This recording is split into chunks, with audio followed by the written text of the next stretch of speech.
Hello everybody, today we're going to be working on a 2014 BMW X5 335i. We're going to be doing an oil pan and a front main seal. And I can't guarantee you this is going to be the best step-by-step video you've ever seen, but we're going to try our best because there's nothing else out there for you other DIYers. And let's get started.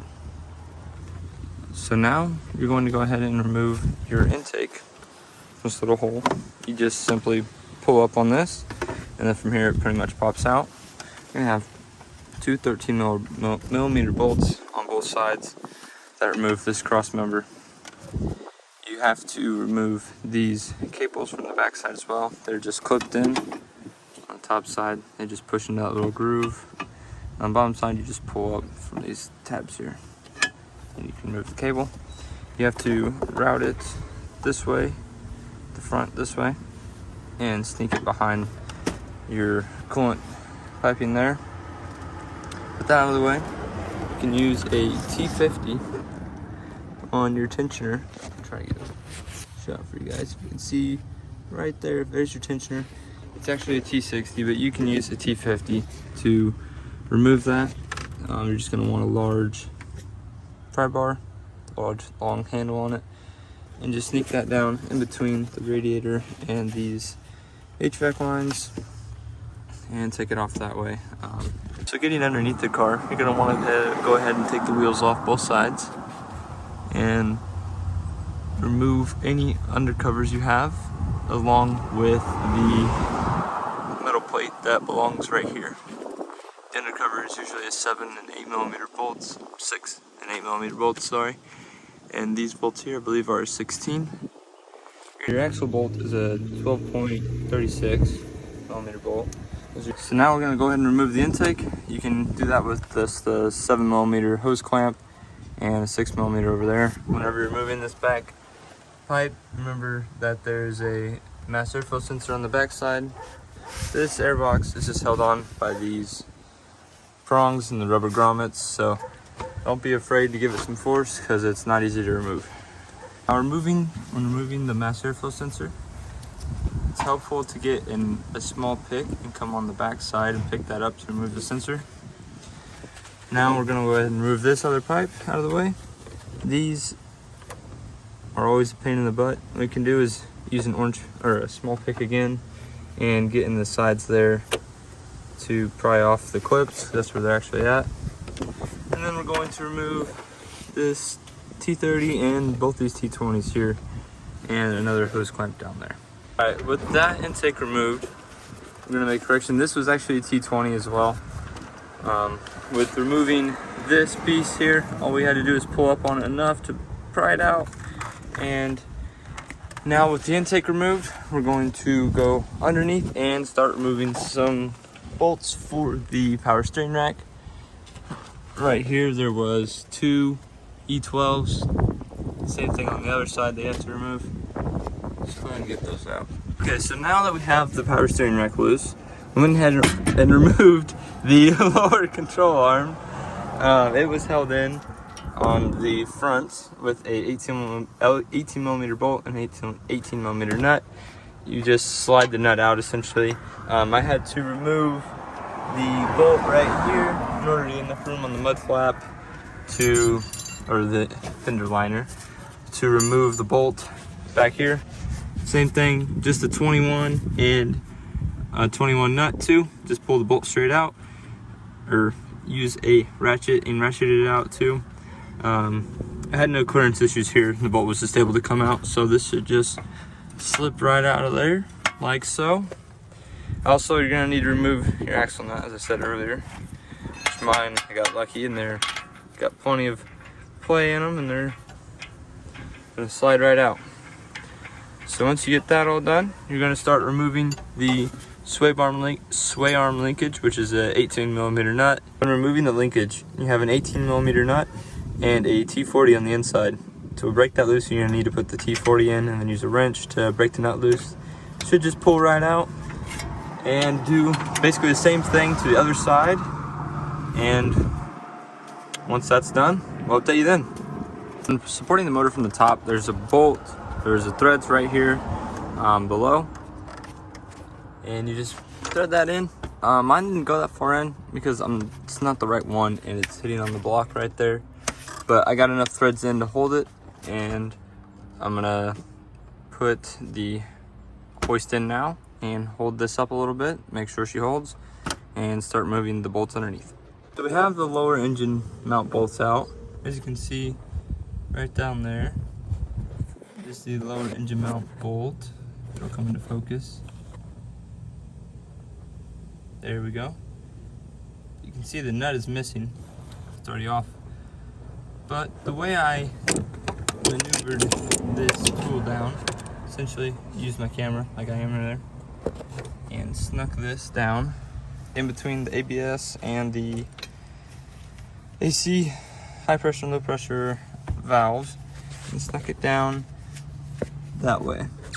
I used a wobble and then an extended socket at first, and then a shorter socket afterwards because I kept having issues where the wobble would want to flare out, and then all these extensions in order to get it done that way. The other side, driver's side, is much easier. Doesn't require nearly as many. It's a straight shot. You can get to it from right here. You see that right there. See the bolt there. So yeah, now with those bolts out, we're gonna go underneath and start removing the subframe bolts. So now we're underneath the car, removing the subframe bolts. As you can see, there's one way up here at the front. There's another tucked way up in here by the engine mount. And then one final one at the rear, right here. There's 3 on both sides. Just make sure you have this supported whenever you start going down. Okay, so back underneath the car, there's a bolt that I had missed. It's hidden behind here. It's another 18. The bolt at the front is a 16, and the 2 bolts in the back are 18s as well. Right now, as you can see, I have the subframe lowered down onto jacks. This jack isn't used right now because that one's holding it up. But there's some bolts up front that we need to remove. Okay, so underneath at the front, you can see that there's this heat exchanger of some sort. You gotta remove that 10mm bolt. And there's one over here that I was able to remove before too. The one's supposed to be right there. So go ahead and take those out, and we'll resume seeing what else needs to come out. So now that we got that front intercooler piece out, or heat exchanger, we're gonna go ahead and remove this plug on the left side. It's connected to the subframe, so we need to unplug this. Okay, here we are. Subframe is out of the car. There's a bolt right here where the wire tray runs down for the power steering rack. Power steering rack sits right here. It is a pain in the butt to get out. It's kind of hard to see. You need a wobble socket, an extension, and just a little bit of patience. You can't break it out because there's metal in the bracket. So it's just better to take your time and take that bolt out. Make sure not to lose these little inserts. I have one missing over here, but I just need to go put it in. This is a little bit challenging to remove by yourself, so we definitely recommend having a friend or buddy over to help at least get this part out, because it took me a while. Also, just a little heads up, whenever you go to remove the subframe, don't grab this because it'll pull out. You'll smack yourself in the nose, and you're already probably mad about this. So yeah, just don't give yourself another reason to be mad, you know? Okay, so now that we're under the car, I went ahead and supported the transmission, not fully, but it's there. In case the lift were to fail, there's that there. And I also put a jack right over the power steering rack just to give it a little support so it's not dangling by the ball joints. In previous videos, I've seen people having to remove the CV axles and the differential. Well, I'm going to try to do it without it, see how it goes. I don't see a reason to separate them as long as you take them out of the knuckles.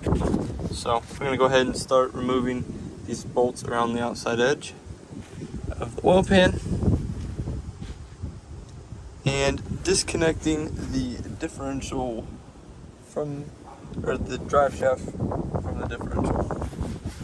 Okay, so we have the bolts all out of the pan. The pan is lowering from the car. You can see they're separated up there. Now, all the bolts are pretty easy to get to, except for a couple that are up here behind the differential. You can kind of see some of these holes. I did end up removing the differential bolts just because it made it easier to get a little bit of wiggle room in there. I didn't separate it just because it was not coming apart easily, and I didn't really want to pry on it and break something because I don't really know what it looks like. So I used a socket. I used the E12 millimeter socket and a pair of pliers to get those off. It wasn't very easy, but it's a lot easier than taking that front diff off. So now I just have to navigate this down and out and back, and we should be good. Other than that, it's pretty simple, and I have a little layout of how the bolts are supposed to be because some of the sizing is different. Okay, it's a little bit hard to see right now, but these are our 3 bolts in the back. Then you have these bolts across the back going into the oil pan. These come from the bell housing. You have a shorter bolt, 2 longer bolts, and then 2 shorter bolts again. And then you have all these going down the driver's side that are the same size. And when you get to the front left corner, there's a longer one, and then you continue to go around. You have 3 more in the front, and then another 3, and then you get to 3 longer ones that go into a differential, and then just 4 more along the side that are the same size. So pretty simple. So now you guys don't have to worry about that, but make sure you're putting new hardware in because this stuff's aluminum, and that's what people say to do. So yeah, we're gonna go ahead and remove the oil pan now. I'm not sure if this is helpful to anyone, but in case you're curious what the inside of the oil pan looks like, or what the outside is looking like, so I know sometimes it's helpful to just see things. In case you don't know what you're missing, there we go. Pretty standard, you know, got some stuff in there. Oil pan, got a little thing. I don't know what's standard, but tell you what, having a belt in there is not very standard. It's also half the reason I was doing this job. Replaced the front main seal because the belt exploded and did not have a guard on it. So started leaking oil everywhere, and this was my sign that this needed to be done. So I'm gonna go ahead and clean this bad girl up because she's extremely dirty to the best of our abilities, and then replace the gasket and look at the inside, see if we see anything cool and pretty. Get that front main seal popped off here shortly. Okay, so we have the harmonic balancer removed, and as you can see, that belt definitely did start going through there. That's not very nice of it. So what you gotta do to remove that is there's a bunch of E-torques there. Your E12, you're just gonna need to take those out. Do not remove that center bolt because that controls your timing. And then go ahead and remove that belting, and we'll start removing the front main seal. So now that we got our front main seal in, nice and flushed up, I'll show you guys the tool I made in a second. We're gonna go ahead and start putting that harmonic balancer back on. I'm not sure if you're supposed to reuse bolts on that, probably not, but I don't have any, so I'm gonna reuse them. This is the tool I made. I used a little PVC coupling thing and drilled some holes and put bolts on the outside. Yeah, you can't use outside holes, that doesn't work. You gotta use directly across because circle. But yeah, worked pretty good. Got it installed in there. Doesn't look like there's any damage to it. So yeah, just went and picked one up at the local Atwoods for $5. So it's a cheap and easy fix. Now to start going to town on this oil pan, getting it cleaned up, ready to go in the car. Okay, so a lot has happened between now and the last clip. So as you can see, the oil pan is back in. The power steering rack is no longer here as well. We had to remove the power steering rack to get the oil pan in. We were having issues and we're not able to get it done with it in.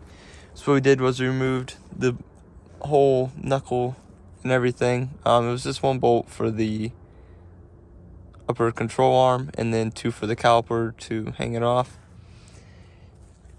dropped that whole system down and removed it. Just made it a lot easier. We didn't have the socket just to remove the power steering rack too, so made it easier to do it that way. But when putting in the oil pan, we did run into some issues with making sure you have the gasket on before you get it raised up, because you can't get it over the inlet tube, so make sure you do that. Also, the bolts along the side edge here, some of these right here in the middle are kind of hard to get to. You can actually sneak a ratchet up in between there and just do a little baby turn each time. You can also use a 10mm and a 10mm bobble socket too if you have it. It makes it a lot easier to get to some of those bolts, just because you don't have to have it perfectly on there. So that's pretty much what I did. Went around, put all the bolts back in, put them in the back. I don't have a torque spec on them, so I just got them tight, took my time going around evenly, and did it that way. Now I'm going to go ahead and clean up that power steering rack and get it put back in here. Also put the bolts back in the differential, and yeah, we'll do that now. Okay, before we put the power steering rack in, we're actually going to tighten up the bolts on the differential and put fluid in it now if you have it, and then we're going to put the drive shaft in. We're also going to put in our bolts that connect our power transmission lines to our block, or not to the block, but yeah, to the block and to the oil pan up here. Alright, so now you got your power steering rack back in, included with the knuckles and whatnot. Up here, installing the bolt, there's only one way you can take this in and out, so you don't have to worry about marking it. There's a little tab in there. Just make sure you don't rotate it, because you can get rotations off, but actually getting the spines messed up, it's not possible. You can go ahead and mark that if you want, just to be extra careful. But the way I used the jack to get it up close, and just kind of dingled around with it until you got it in there. Once you get it in there, it'll slide right in. It's not something that you need to hammer on or force in. So with that in, now I'm going to lower the jack and get these jack stands off the oil pan and start working on the subframe install. Got to support the motor from the top again and get all this junk out of the way. Okay, so it's been a little while again, but we got the subframe back installed in position. Just remember to bolt up your heat exchanger before you bolt it all the way in. And what I did was we used the engine hoist and slid the subframe back on it, and then put jack stands at the back and just held it up and used the jack to jack up the front and help get the power steering rack into place. So yeah, we got the bolts in the back started into the engine mounts for the engine mount brackets, and now we're going to get the power steering bolts in, get those started, and then start putting in the subframe bolts. Okay, so now that we have the subframe in, all bolted up, power steering rack bolted up, we're going to go ahead and fill the car back with coolant and fill it back with fluids, and go ahead and test it just to make sure everything is good, no major leaks or anything crazy. Also, when putting in the power steering rack, what I did was I used the rotor and I turned this back and forth essentially to get my alignment. Worked pretty well, that way I can get the bolts in from the bottom. Wasn't too difficult. Just now we gotta put the motor mount bolts on, and we're gonna leak test everything, make sure it's all good. All right guys, now we got our subframe in. We've started putting back together suspension. Remember the routing of the cables, how these are supposed to go. This needs to also sit in this little bracket right back here, along with this other sensor that belongs to the speed sensor if you took this out. Yeah, you got your sway bar linkage you need to put in too, lower control arms, your coil bolt, whatever you want to call it, your spring, coil. Those are all got to be put back in. Don't forget about your plug right above your little control arm on the front. There's a little snip for it right there, a little pluggy plug in. There's also a bolt you need to put in that holds the wiring harness for your power steering rack. That goes right on the other side of this bracket. Essentially, it's just a it just holds the wiring harness in place. A small black bracket. This is all stuff we've covered on the install or on the removal, but figured I'd say it again on the install because I know it's helpful to just see it all again. You guys, so just like that, we got all of our bolts in. It really wasn't too big of an issue to get any of these in. They all went in pretty easy. Just make sure not to force anything. Just take your time, do it right. I had to replace this ball joint on the linkage, so my cable was routed incorrectly here, but I'm just gonna do that next week whenever the part comes in, because I don't feel like taking that all apart now just to do it, just to redo it. So we're gonna rinse, repeat to the other side. Make sure you get everything tightened up. Everything's loose right now, so just do a double check because we've done a lot. And yeah, keep moving forward. All right, guys. Now that you got your suspension all mounted back up, there's really not much to do except put the underpants on and start this thing up and take it for a test drive. This is going to be where I'm ending the video though, because I mean all this is pretty straightforward. If you guys have any questions, comments, concerns, leave them in the comments below. I'm not going to say this video was the best way to do this just because it was not. There was steps that could have been avoided and you probably could do it faster in different ways. So don't necessarily take this video as a step-by-step guide. Be creative, find better ways, look at it, think it over, because I just kind of went at it and I mean it worked out, but we could have got it done faster. So at the end of the day, thanks for watching, guys, and hope this helped. See you later.